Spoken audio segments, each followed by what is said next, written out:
সম্প্রতি বিএনপির স্থায়ী কমিটির সদস্য সালাউদ্দিন আহমেদের ছেলে সাইদ ইব্রাহিম আহমদ প্রধান উপদেষ্টা ড. মোহাম্মদ ইউনূসের সাথে সাক্ষাৎ করেছেন।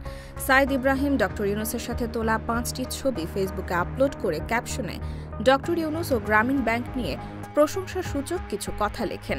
এরপরই সামাজিক মাধ্যমে শুরু হয় আলোচনা-সমালোচনা।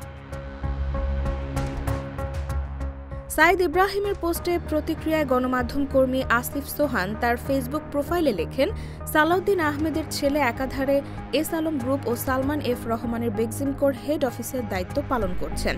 সালাউদ্দিন সাহেবের কাছে জনগণ প্রশ্ন করলে কি উত্তর দেবেন যে তার ছেলে কেন এস আলমের ব্যবসা দেখাশোনার দায়িত্ব নিয়েছেন? সালাউদ্দিন আহমেদের এই ছেলে গত 17 বছর কোথায় ছিলেন এবং দেশের জন্য বা আন্দোলনে তার কি অবদান ছিল? তিনি আরও লেখেন, দেশটা মিলেমিশে ঘুরে ফিরে খায় বাঘে, আর জনগণ খামোখা দৌড়ায় শিয়াল কুত্তার পিছে। এই ঘটনার প্রতিক্রিয়ায় গণ অধিকার পরিষদের শীর্ষ নেতা রাশেদ খান অবশ্য সাইদ ইব্রাহিমের পক্ষ নেন। ফেসবুকে একটি পোস্ট করে তিনি বলেন, সাইদ ইব্রাহিম দেশ নিয়ে খুব ইতিবাচক চিন্তা করেন। বিশেষ করে শিক্ষা খাত, খেলাধুলা ও তরুণদের নিয়ে তিনি কাজ ও চিন্তা করেন। রাশেদ খান বলেন, মিথ্যাচার ও কারো চরিত্র হনন করা কোনো নতুন রাজনৈতিক বন্দোবস্ত। আমাদের মন মানসিকতার পরিবর্তন না হলে এই দেশ ভালো মানুষের জন্য বসবাসের অযোগ্য হয়ে পড়বে। IBTV USA, New York।